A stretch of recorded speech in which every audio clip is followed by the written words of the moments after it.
because the tombs had all been plundered and they were open. So when the excavators came, it was all there, except for Tutankhamun. And the reason that they spent all that time looking for him was that he was the only pharaoh that had not been accounted for. So they figured, since all of the other New Kingdom kings were, New Kingdom pharaohs were buried here, he had to be here too. So they persisted for 6 years. 7. Interesting, 7. Yeah. So John, he was the very last king of the New Kingdom that was missing, right? He was the only one who was missing, yeah. The other ones, absolutely. Okay. Yeah, they did have him. And some of them were very minor characters, but they still had him. Okay. John, when did Ramses reign? When did Tutankhamun reign? Which? Who? Ramses? Which Ramses? There were 12 of them. The first one. The Great? Oh, sure, the Great, yeah. No, Ramses the First was just 1 year. And then The Ramses second one was. the Great was, I think, like 60 years or something like that. You know, he was a very young man and died in his 90s, I believe. And the dating is something like 1290 to 1220 BC, something like that. I'm not great with dates. So Tutankhamun would have been what? Oh, it'll say Tutankhamun was 13. I mean, just for a few years, 1330. It'll say up here in this tomb. Oh, that's Ramses. Aywa. Marash. Let's see. Wait, Suhaila. How, what are you going to do here? You like this one? Do you want this one, or shall we meet at Tutankhamun? No, let's go. Let's see how empty. It isn't too full, and Let's it see. will be fuller. Let's see how empty Ramesses 6 is, and do that one first, and then people can go. No, they don't even necessarily have to go together. I'll do a tomb wrap, and then people can go if they want to go Ramses 9 or the others. Or somebody, Yarek wants to go to Horemheb, which is a long way down. Horemheb is There's a closed. shot. Oh, okay. Side. There, they John, open and shut let's them. meet by Tutankhamun. Just show them where it is, or Yeah. up. And then go to Ramses 6. Side, yeah. Where is it? That thing over there. Right here. That's Tutankhamun tomb. Sahila. We'll see how Ramses 6 is. If it's pretty empty, we'll take advantage of the emptiness and go in there. I'm not allowed to lecture in there anyhow, but I'll do a tomb wrap outside, maybe in the shade over there. Are you going to do it before we go in? Depends on how empty it is. If it's empty, we'll take advantage of the emptiness. See, even if there is anyone in there, they're not going to let me talk inside. Right. It would be nice to know what we're looking for, though. Yeah. Well, I'll tell you. At least the major thing. This is Tutankhamun tomb, and it has an extra ticket for God knows why, because of the name, a Cartier design. Although it is, I'm sorry. And the rubble of the Ramses 6 and the hewing and the dirt covered it, so there were huts of the workers over it. I think they made it specially Maybe. so they they make them not look down. Look second time. And, That's right, could be. When Carter in the end dug down, he found the flight of steps you see that is in the front, and a door. Breaking the seal, it had the cartouche of Tutankhamun.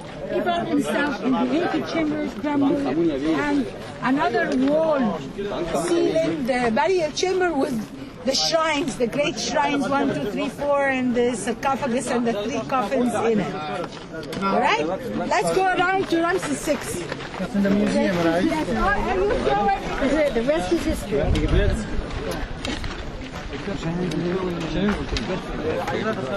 Carter stole some of the artifacts, the little ones, because, see, and his great-grandson or something of Carnarvon recently owned up to it. Oh, really? Well, you see,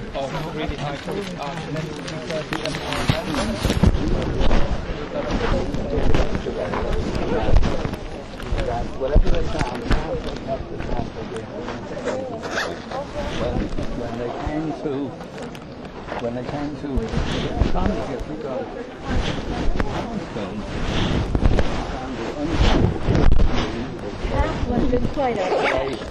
They were made on the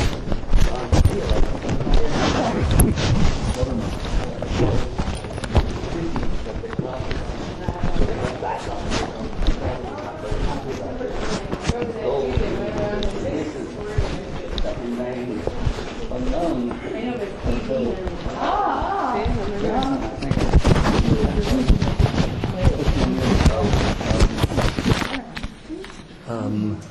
you know, said that he had it. I think he gave it back.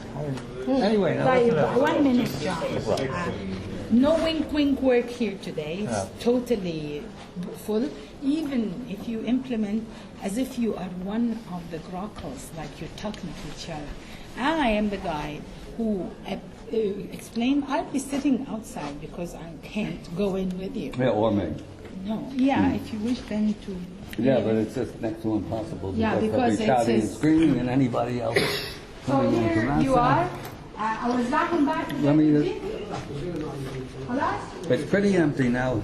Just Let's give you a few briefings. yeah, just feast your eyes on the reliefs, which are not as fabulous as certain of the other tombs, but they're pretty complete.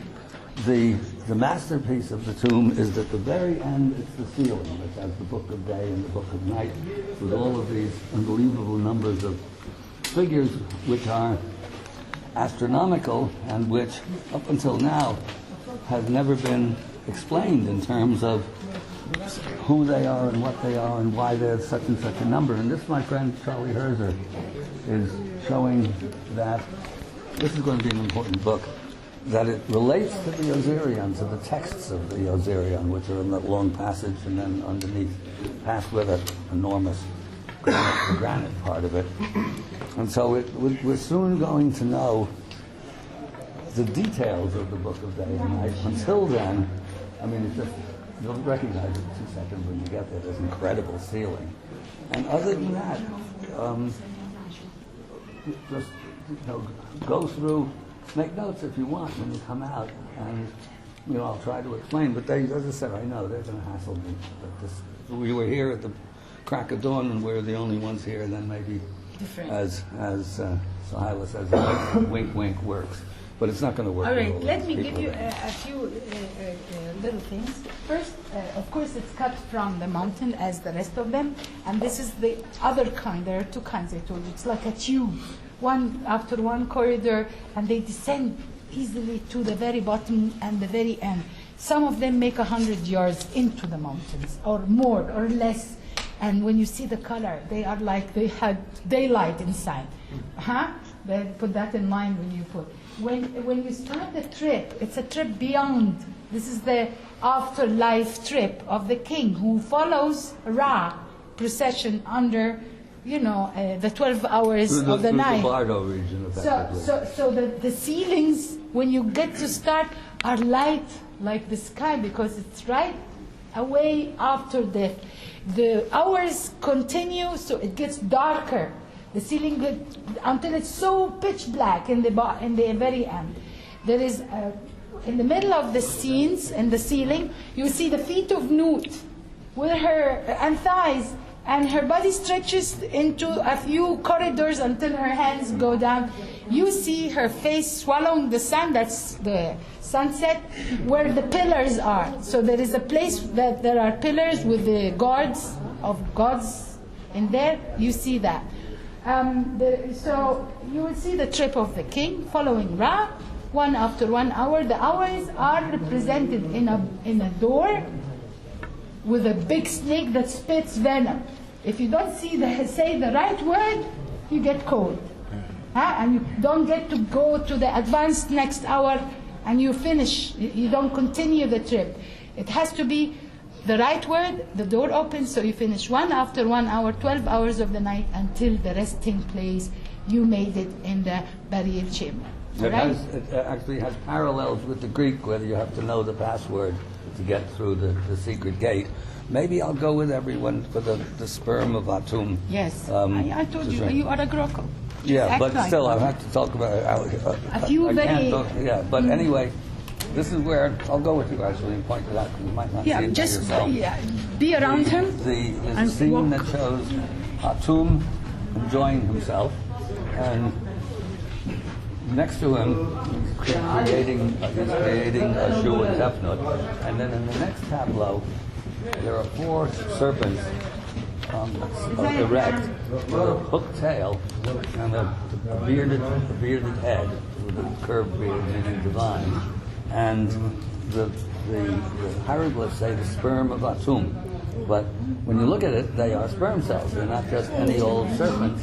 So how do they know that? It takes a pretty sophisticated microscope to allow them to know that they're what sperm cells look like. And they know. Well, this is a big deal, in fact. And if I don't show you where that is, you might not find it. Elsewhere, interesting scenes to look at on a facing wall, an opposite wall along the way. There's the court of Osiris with a sort of a graduated steps leading up to it, and some intriguing signs. There's a monkey chasing with a stick, chasing a black pig. Black pig is a symbol of Set. Monkey almost certainly represents what it does in Eastern culture as the shattering intellect. That itself has to be, you haven't been to Saqqara otherwise, you see it, that otherwise has to be under our control, otherwise it blabbers away. But here it's facing away the black boar, actually, as it were, of Set. And other than that, I mean, they're just very complicated, extremely complicated drawings that are, even though I were in there with you and free to talk as much as I wanted, it would still be almost overwhelming. And the guidebook's very good for that because you can read it at your leisure. So meanwhile, let's just go in and I'll show you, I'll point out stuff because they're going to shout at me. But if I point it out, first stop, either sperm of Atum or court of Osiris. I have purposely not read any of these books because I don't think I'm ready for them. Well, now this is a good introduction. ذاك يا دكتور يا احوالك سلم علي يا اخي اخبارك تمام كله تمام كله تمام. رسالة الحمد لله. رسالة دكتور ايوه. بستني لك هنا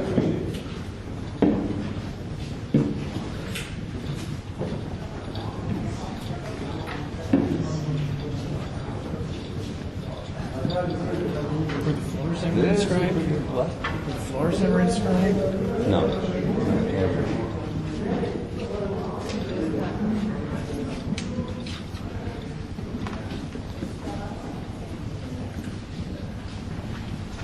This is pretty good. It's pretty empty.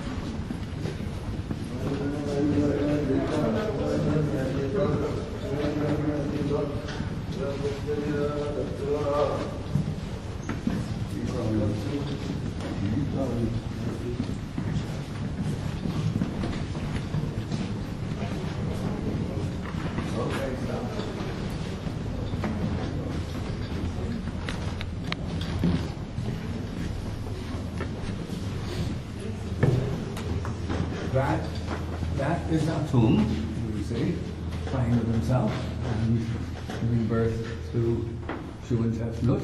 I'm not even sure if that's Shu and Tefnut because they both have beards. But anyway, that's what he's doing, the first pair, and there are the sperm cells of Atum, which are really pretty unmistakable. And all the rest of it is basically high magic, and of course these very elaborate texts, which I can't read, but it's described in the serpents. And on this side, let's see, where is it? All of these, a book of what is in the Duat. Did I miss it? The court of the Osiris?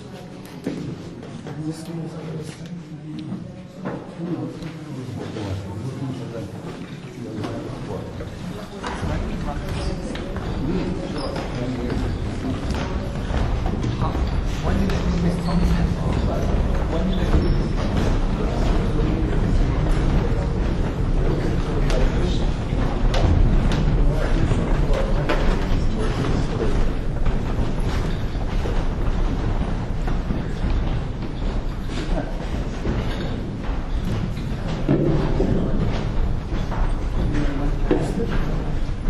This is the book of what is in the Dua, off to our left.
to get the sense when I came in here, and a lot of people did it seemed less lately for whatever reason, but I often got the sense that I was in a place of high magic, and not necessarily good magic. Women often, they're more sensitive than us as a general rule, at least they think they are, would often get sort of weak-kneed in the tombs. It's come out a bit shaky, not necessarily unpleasant, but they have a power to them. Anyway, this is the Book of Day and the Book of Night above, and we will soon know a lot more about it than we do now, with my friend Charlie interpreting the numbers of the gods, which all refer to cycles of one sort or another. And so in the Book of Day, which is the one on that side, you see the stars passing through this body, and in the Book of Night, you see the sun disk passing through the body, and also the stars, because they're all up there as well. They don't have, there's no star rise and star set in the same sort of sense. You see the gigantic sarcophagus, which was, of course, plundered, and they think, I don't know how they know this, that the way they exploded it was that they poured vinegar on it. Why vinegar, I don't know. And then, or rather, they heated it first till it was really red hot, and then poured vinegar on it, and then exploded it. I can't verify that, but they probably didn't make it up. They know somehow or another. And then inside this were all of these, like the levels of sarcophagus, such as we saw in the Cairo Museum. What? What's that? What? That's the top of it. What? That's the top of the sarcophagus. And that's the other chunk of it. I don't know exactly how it fits together. John, even though all these places were robbed and destroyed many years ago, how do they found recently, or when they found the mummies? The mummies were hidden away. That's another story. They started, royal artifacts started coming on the market in the 19th century, because the Bedouin who lived in the tombs here knew that there was a cache, there was a secret store of mummies. Actually, it's in the tomb of Amenhotep II, and they found out eventually. They knew the family who was responsible, and they would even torture. They wouldn't reveal who it was. And then there was a family feud, and they revealed who knew about this. And then they found whatever it is, a whole bunch of the New Kingdom mummies, with wrapped up, and they were systematically taking some of the artifacts out, the gold and the scarabs and all of that stuff, and putting them on the market and selling them. And then when they discovered them, that's how they have them. Otherwise we're talking they about wouldn't have which them. year, more or less, when they were. When they were discovered? No, when they were like taken from the family. Yeah, well, this would be 1870s, 1880s, something like that. And when they were hidden away, who knows? When the tomb robbers were robbing the tombs, the back end, probably end of the New Kingdom, something like that. The priests were hiding the mummies. Anyway, we've got people crowding us out here. So wander out, take your time here insofar as there's no one rushing you. So absorb as much as you can, ask questions when we get out, and I'll try and answer as best I can, and then I direct you to the guidebook, which is really a lot of stuff. What these two things were? What these two things were looking at? Well, that would be this is the exploded, the big, huge master sarcophagus that would have contained that, and that's the lid of the inner one, and then the mummy or the casket would be in there, and the mummy inside that. It's also typical. There are usually 7 stages to the process. There's almost always 7 stages to the process. I'm not sure where that fits in the grand scheme, but it's part of the same. It's part of the same four caskets. That might be the cover to that when it was complete, possibly. I'm just ballparking it, but maybe. So let's people will get angry. Right. I'm going to tell them the situation. Bye. Okay. Sure. No. Okay. Listen to John for the next 15, 20 minutes. Then he will tell you recommendations to tombs. Then we meet down by the toilet, the second tough end. Right. At 12:30 or so. Bye. Okay. Right. Bye. Don't give us a hard time. Okay. Now, we had a couple of minutes of silence. Where's the goddess of silence? She's absent somehow or another. Can you hear me? Everyone can hear me? Sort of? Yeah, this is bad. Okay. Let's start out with mummification process.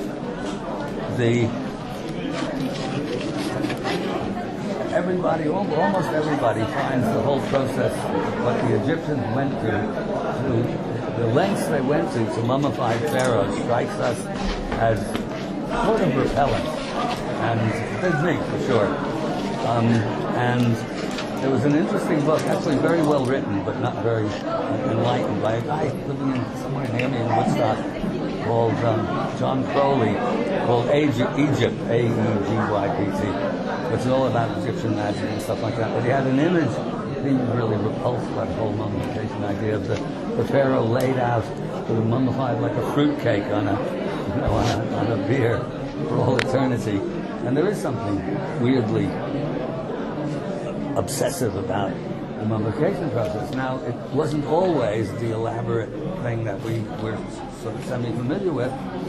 The earliest burials found are not mummification, but they are pre-dynastic burials, just a hole in the ground, where the salts of the soil themselves and the heat mummify the bodies, and the bodies are found in a fetal position. Actually, any time there are burial rites in all of human history, you can presuppose that there's a belief in life after death, or the knowledge of life after death, because otherwise you wouldn't bother. You just, feed your grandmother to the dogs because she's not serving any purpose anymore. And, nobody would go to all of this grieving process if it weren't for some kind of a belief. And in fact, so far, the deeper they go, the further back they go, the further back they push the understanding that there were burials taking place all over the place very, very early. Anyway, and then in the Old Kingdom, what burials we have from that time are much simpler, not 7 caskets and all of this incredible reliefs and this unbelievable process of burying them. And it gets increasingly complicated till in New Kingdom times, which is the height of the mummification process, and then I think it then sort of stays there. In other words, it persists, I think, through the Ptolemaic and so on. And by this time, it becomes highly elaborated, and the question is why they went to this incredible amount of what? Well, I can't. No. Why they went to this incredible amount of trouble to keep a dead body intact. And the only explanation I've read that really makes sense to me is from Manly Palmer Hall, who was an extraordinary character in his day, writing that unbelievable book of his at the age of 23 or something like that. And he claims, and how he gets it I don't know, because in other words there are no texts that talk about it, but he says that the understanding was, or the belief was, whichever one you choose, that as long as the actual physical body existed, there was no need for the deceased to reincarnate. And that's how we said, well, that's a sort of a spiritual dodge, which would account for the thing of going to all of this trouble to mummify someone. It's the only thing I've read that actually makes any sense, because otherwise, why do that? And truth is that by doing it that way, here in Egypt, where there's practically nothing to deteriorate anything, if the tombs weren't plundered and they found all the pharaohs, if they were secure in their tombs, they would be good for geological time, not just human time. They would never deteriorate. they're as well mummified as the stones themselves. So that's the best. That's the only explanation I've read that actually makes sense in taking as a premise that the Egyptians knew what they were doing, and that there's some good reason of their own to do it in this way and not some other way. That said, so what happens when the pharaoh dies? There's this big long ritual. He's prepared. He's prepared. He's taken across the river. I'm not sure exactly where the mummification takes place. I think on the western side of the river. There are special priests doing it. They take out the organs for the canopic jars: lungs, liver, stomach, intestines. They leave the heart in the body to be mummified. Interesting. Why leave the heart? As I said in the museum, they extract the brain through the nostrils. Usual explanation, well, they didn't know how to mummify the brain, and sometimes they actually said that they didn't know what the brain was for, even though, in fact, in certain of the medical papyruses, they're talking about injuries to the brain and what the results of those injuries are. Such and such a place is injured, you lose, you can't move your foot. I mean, they know exactly what even the parts of the brain are for. Anyway, and then they proceed to pack everything with special kinds, with natron, with the saltpeter, I think, and all kinds of unguents, and it goes through this thing for 70 days of preparation and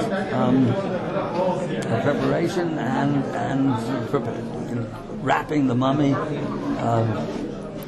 The 70 days, actually, it's 70.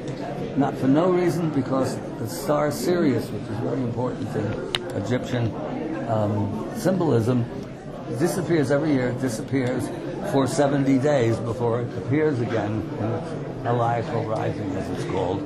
So the whole purpose of the mummification is that the dead pharaoh is going to be resurrected as a star, as a spiritual being. So the 70 is not just casually chosen.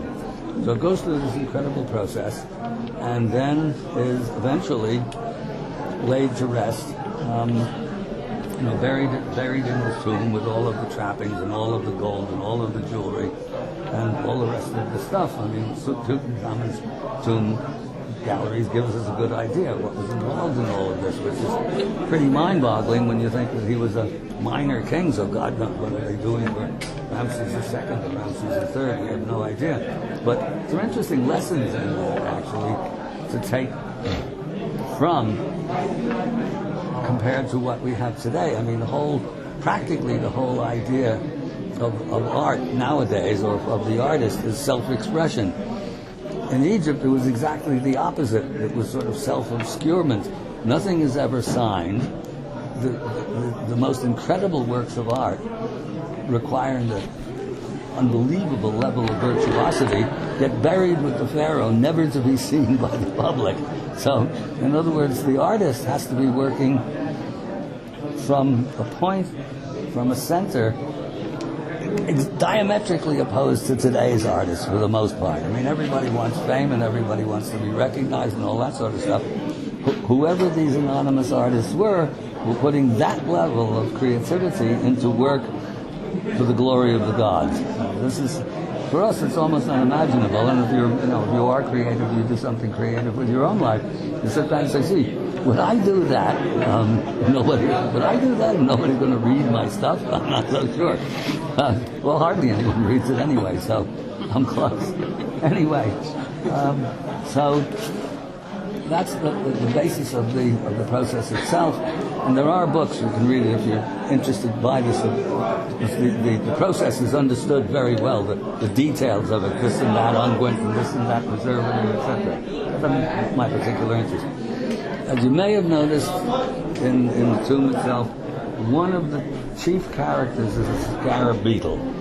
And this is interesting because the scarab beetle, the academics laugh because the scarab beetle is a dung beetle, and they say, well, the scarab beetle is the symbol of the rising sun. Well, the dung beetle seems hardly an appropriate choice for symbol of the rising sun. And what Swallow points out, that the reason for that choice is pretty brilliant. The dung beetle, this is the process. The dung beetle lays its eggs. It's called a dung beetle because it lays its eggs in a ball of dung. Ball of dung, it's hard to imagine matter in a grosser form than ball of dung. The eggs, and then it proceeds to roll its ball of dung along the desert by day. And at night, it digs a little hole and it buries the ball of dung. And then by daybreak, it digs the ball of dung up and starts rolling it along again. So, symbol of the rising sun on its exoteric level. But it's what goes on inside the ball of dung that makes it relevant as a symbol. The eggs hatch inside the ball of dung.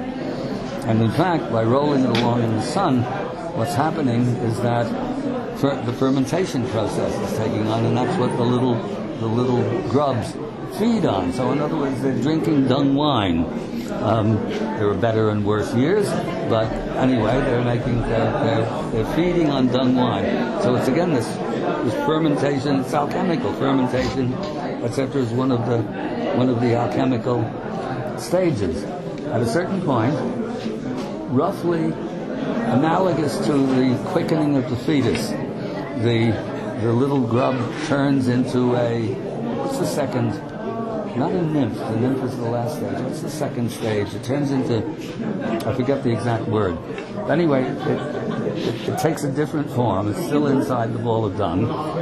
The ball of dung, by the way, mythologically, the scarab rolls its ball of dung along the desert for 40 days. Whether or not, I've never actually followed the dung beetle for 40 days, but we can take that as symbolic. 40 is always, in ancient legends, is always a symbol for completion, a complete process. It rains for 40 days and 40 nights, 40 days, 40 years in the wilderness. Mrs. Moses could have easily asked somebody for directions, but she didn't, so it took, the Sinai, you can't go wrong. A couple of days, you're out of there. 40 days, Jesus fasts. 40 is used in this context over and over and over again. Anyway, so scarab beetle continues the process, the metamorphic process, and at a certain point it spins a little cocoon for itself, which, when you see a picture of it, looks exactly like a mummified body. So there's this relationship between what do you call it, metamorphosis in the insect world, exactly like a butterfly, and then at a certain point the little nymph breaks out of its cocoon and flies off into the sunlight, a winged and therefore spiritual creature. So all of a sudden, the scarab beetle no longer looks like a wink, wink, nod, nod, funny symbol for the rising sun. It actually takes the process of transformation from the material world in its grossest form, egg and ball of dung, to its transfigured form of flying scarab flying off into the sunlight. So anyway, that's basically, that's in a nutshell. It's a long nutshell. That's the process, and the as far as I'm concerned, the most best explanation for why they went to all of that incredible amount of trouble, and yet it also has, basically, it even explains that sort of kind of shiver that it sends down your back of going to all that trouble to mummify the body. It's a spiritual dodge in a way. You're supposed to get all of this stuff done during your lifetime, actually. And even the mummification process is a sort of a spiritual dodge. It's you're buying yourself more time. The Indians don't do that. The Hindus, they burn the body, they cremate. The Parsis expose the body in the towers of silence to the vultures to get rid of it as fast as possible. The Tibetans, on the other hand, in the Book of the Dead, have the priest say, the Bardo region, and the Lama recites particular certain prayers, or not even prayers, sort of instructions to the disembodied soul of the deceased, and it starts off all these glorious mansions and all of that sort of thing. Rather similar, by the way, to, if you're familiar with the NDE, near-death experience literature, people come back, and they know that the Egyptians knew what they were talking about. Anyway, so in Tibet, so the lamas, it gets increasingly scary, and the lama keeps saying, you don't have to come back, you don't have to come back, and each time it gets less and less glorious and more scary, and finally it gets really terrifying. And on the last day, the lama says basically, too bad you failed the test, better luck next time. But the Egyptian is analogous to that. There's a lot of differences, but it's basically, the idea is in the funerary text, this passage through, very complex passage through the Bardo region, and at the end, if it works, there are no failed tombs as far as I know. No one's there to say, sorry guy, not you. And the scarabs is shown pushing a solar disk through the last barrier of the 12 hours of night, and it is effectively it's a symbol for resurrection. Meanwhile, let's see, because we didn't talk about it in there. There's the weighing of the heart, and that what happens there, and the king. Everyone has to go through this, and this is the basis really of Judgment Day in Christianity, except it's much more elaborated in Egypt. And I'm just trying to think if we're going to go. We're not going to go. One of the tombs I often go to. I'm doing a different one this time because I've been doing the other one for a few trips now. So I thought we'd go to a different, and actually pictorially superior tomb. In death, you meet with the weighing of the heart. Everybody knows about that. The heart is supposed to be, which is the seat of conscience, is supposed to be lighter than the feather of truth, the feather of Ma'at. If it isn't, and this is, I think, what Shwala talks about Egypt as of the path of Horus, the path of Osiris, successive reincarnations, intertwined with the path of Horus, resurrection or salvation within a single lifetime. The weighing of the heart is, I think, the reincarnational, even the language, reincarnational side of it, because this is part of what's always called the Book of the Dead, but it's really, the literal translation is the book of coming forth by day to new life. New life, as far as I'm concerned, means reincarnation. The academics think, it's just they're afraid of death, and so they think it's going to continue on forever. It isn't. Anyway, the deceased, the heart gets weighed. The deceased has to meet, it's called the negative confession, the 42 assessors, as it were, the 42 judges, and he has to know their name, which means he has to understand their essence. It's not just that his name is George or Jim or Ahmed or whatever. And he has to know their essence, and then he has to, negative confession, I did not pee in the Nile. There are things like that. And I did not do this, I did not do that. Very anti-gay, I did not sleep with a man, or if it was a woman with a woman. And even there's one, this should be the 11th commandment. Effectively, it's I did not meddle in my neighbor's business. This should be the 11th commandment. And the whole world would be a different place if there was such an 11th commandment. Anyway, that's the process. And if you pass the test, if you don't pass the test, you're thrown to a composite monster that is part crocodile, part hippo, and part lion, I think, or cheetah, which is called the Eater of Souls. And there's no real hell or damnation or purgatory a la Christian doctrine, but effectively, if you're eaten by a meat, it means that your existence ceases forever. It's as though you never lived. It's oblivion. And to the Egyptians, that was hell enough. So that's what happened if you don't pass the test. If you do pass the test, it's new life, and I'm pretty sure actually that the Egyptians are referring to reincarnation. So we have a chance, all of us. I thought Yes. there was one really strange thing in the museum. It showed that they put the scarab on the heart, and there was an inscription that said, "Please don't confess anything bad I did," or something like that. Yeah, that's right. That's called a heart scarab. I have one of those. I got when in the old days when I was doing research here. You go out in the back here, and if you were on your own, the guys would come out, with a little tray full of stuff because they're finding things all the time.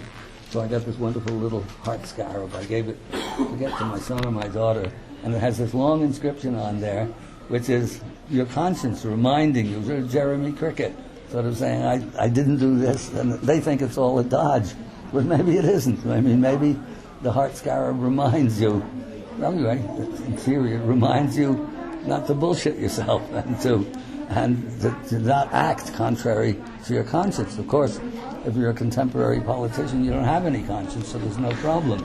But if you're a normal human being, or even remotely normal, you concern yourself with such stuff. But yeah, there is a heart scarab. And anyway, you could get these neat little things. There were all kinds of them, no scanners in those days or whatever, so you could get out with it. It's worth something. I wouldn't dream of selling it. And I think I paid $12 for it. And it's perfect, even with some of the faience glazing on it. It doesn't happen anymore these days. Anyway, that's about it unless there are questions What are your recommendations for it? Well, one is someplace that isn't crowded. If you go, it's not far, but it's roughly up. You see where the people are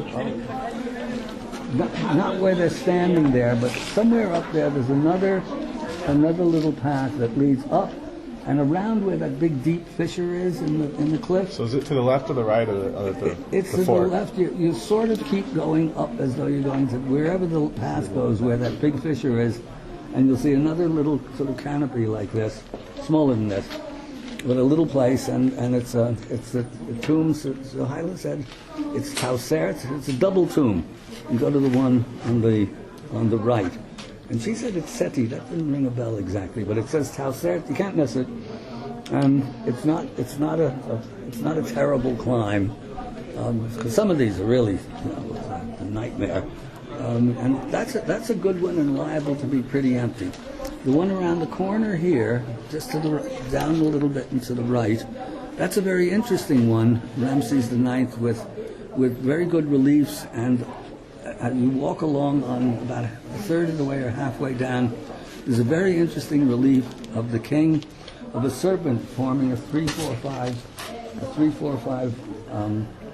triangle with the king himself as the hypotenuse, and his arm up like this, which Swallow measured as exactly a cubit. But it's an indication of the geometrical nature.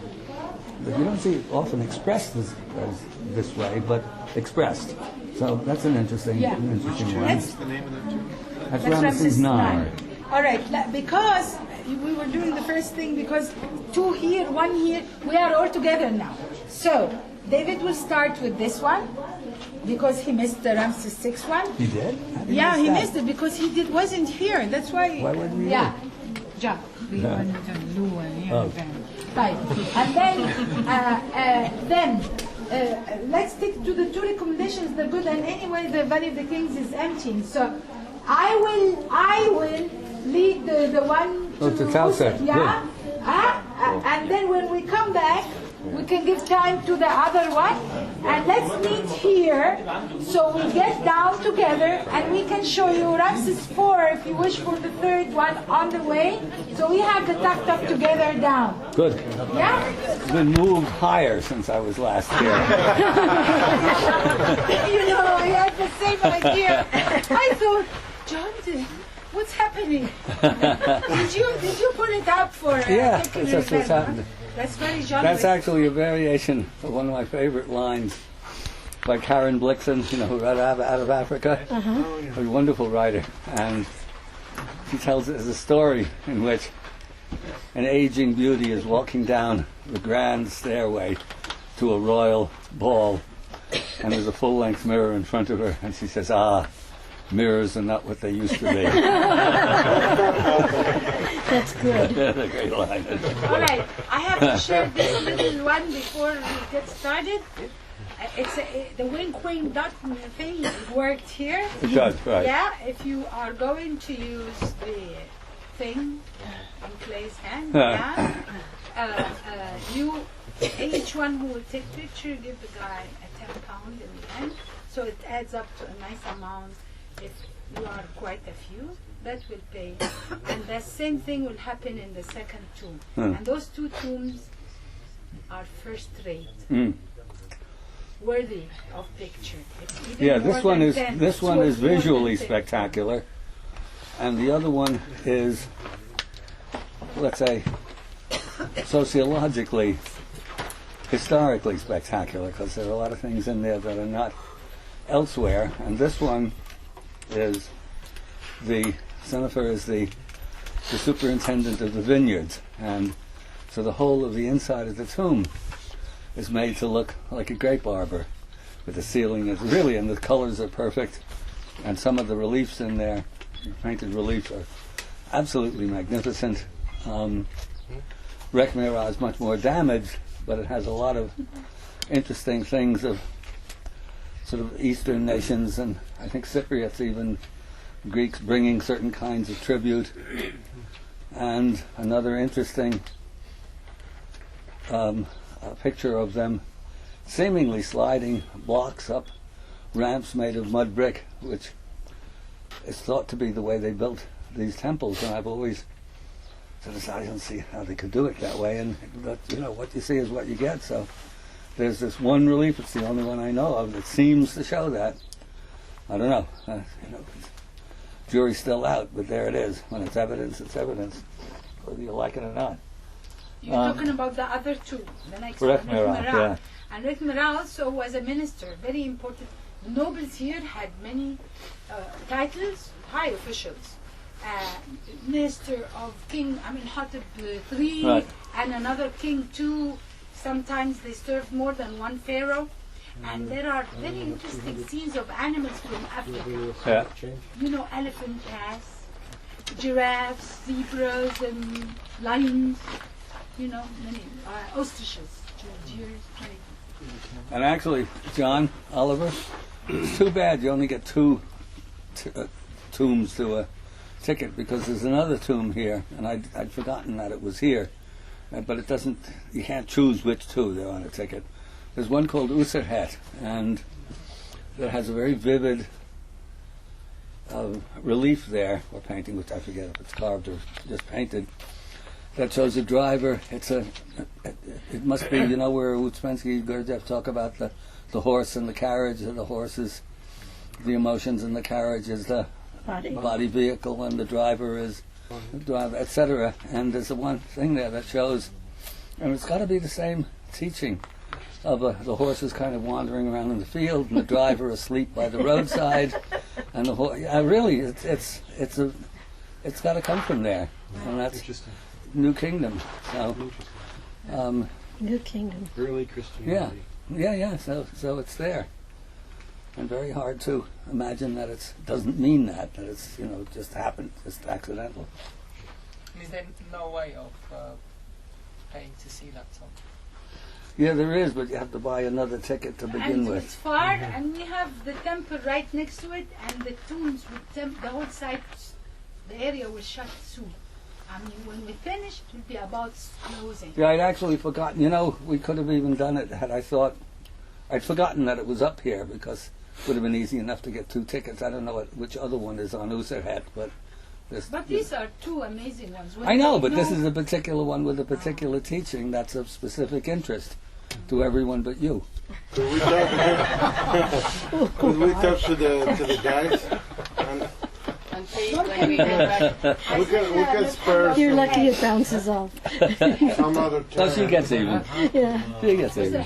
she's good. She's good. Yeah. Yeah. Very helpful too. عايزين ندخل السرحان. Shyla? أنا عايزة أدخل السرحات أبص على حاجة واحدة وأمشي. وحدك؟ لا. لا 5. هو مش هينفع اصلا No. No what? بيبقى سنة مستقلة 30 و40 تحت 40. 40 لو نزل واحدة بس. إيه؟ يعني حتى لو نزلت أزر حات بس أو كرم هات برضه 40. Karim Hat is the second one to Usur Hat. كرم forget- Hat. yeah, I forget that one. ثلاثة دول ب 40. اللي تحت. Ramosa is part of the Jil. Is it? Yeah, Really? yeah, for 40 Because that's all the way pounds. down. What? Yes, it's down. How many pounds? 40, How much was this one? 40 also? 30. G30. 32. Oh, well. 2. 14. Anyway, is it okay if we talk down there? ممكن Yeah. نتكلم- Let's go. نشرح No, everyone's okay. Oh, we are actually contact. You said, yeah. You just have to watch Hisham at the end. Okay. Oh, stop under this. You see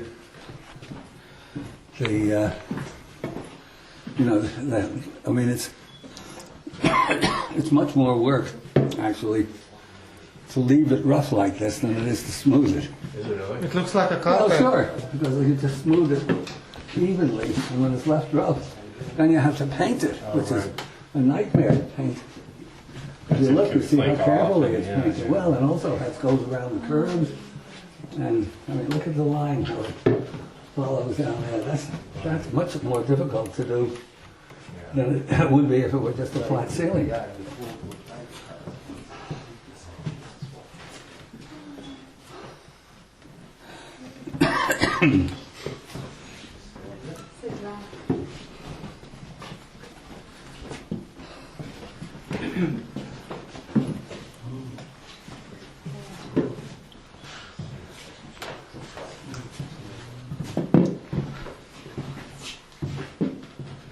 Here you see actually like the solar boat, but it's not as big a boat. We see it under sail, like a big square sail, and the steering oars in the water.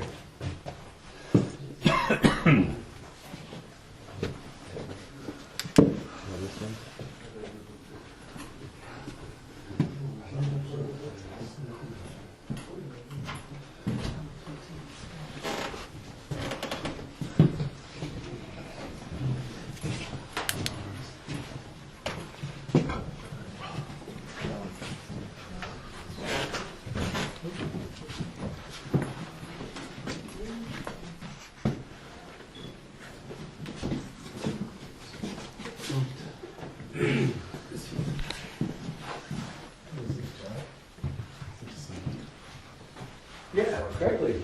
Correctly, yeah.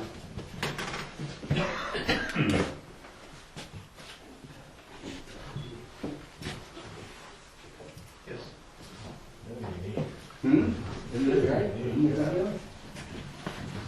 I didn't remember it was that big a climb. I will think twice before I do it again. So you guys are lucky.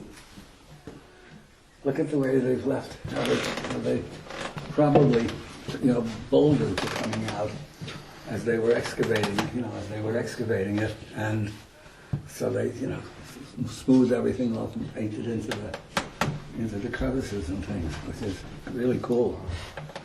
And also, actually, when you're here, see the tombs. Thank you. Tombs that we're in this morning are, a single shaft going all the way down. I mean, not much light goes from the entrance down into the tomb, but still, you'll see the light at the end of the tunnel. Here, you can't. So the question then comes, how do they do it? And there are tombs that are much, much deeper than this. Anyway. There's no carbon. And there's no carbon anywhere. And there are tombs even more extreme than this, where it goes 4 or 5 times as far and goes around corners and stuff like that. And, these are questions that, if these people were serious scholars, they would acknowledge that this is a real big mystery and would at least acknowledge it and look into it. And they don't. They go, well, nerves, or they lit something, but no, it's otherwise you'd have, if you lit candles in here, if you lit torches, 1, you'd run out of air pretty quickly, and 2, you'd see something. Carbon on the ceilings. That's a good point. Yeah. Anyway, let's see, points of interest. All of these, some of them. There's a high threshold, so he has a little sort of goatee, made a Pharaonic beard. So And that presumably is his wife.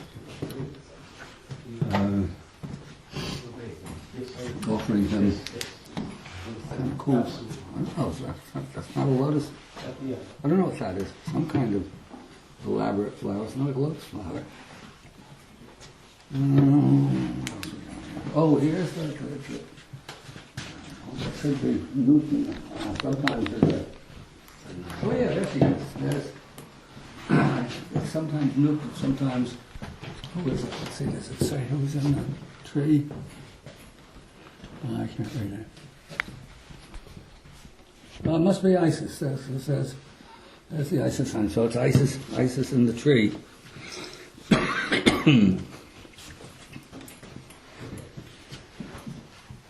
What exactly the significance of that is, I'm not sure. But it's a common theme that gets repeated often in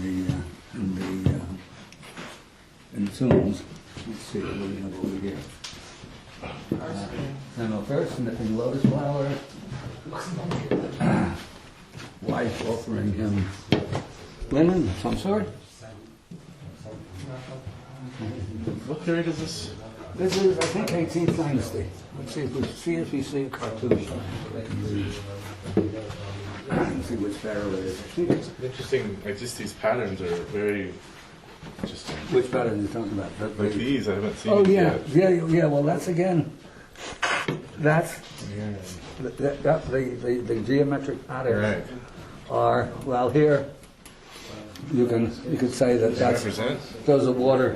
That's water. But what the squares are, all kinds of other ones, geometric patterns, and those go back into deep antiquity, and they're common in lots and lots of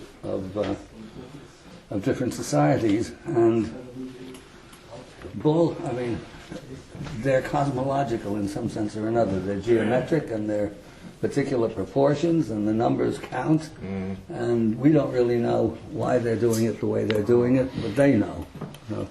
Of that we can be sure. Look at the way the lines go. I mean, this is brilliant, and I forget, not having been up here in a few years, how brilliant it is.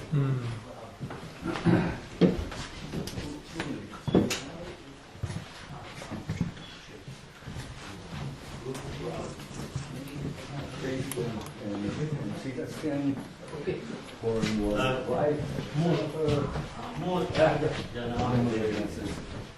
Wife behind him. Oh, there's she's holding. She's carrying the what do you call it? The sistrum, the instrument of Hathor. It has a Hathor on it, and you see the instrument itself. See the bangles on it in the loop. There are 3 strands and little copper jingles that go.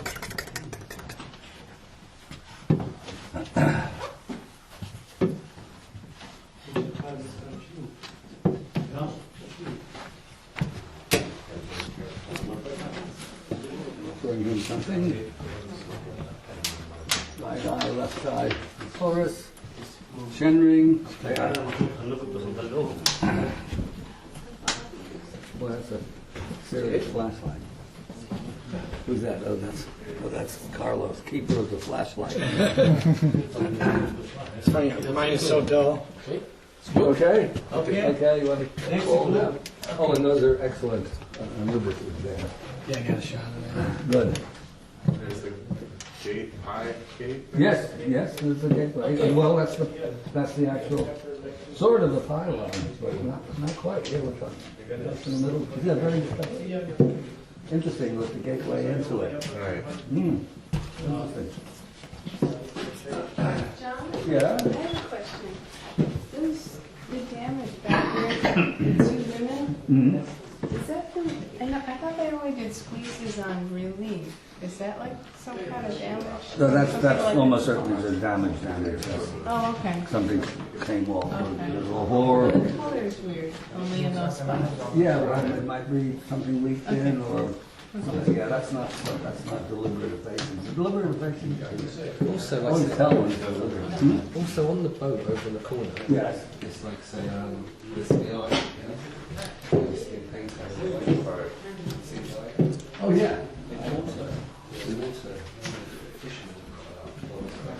Where? Oh really?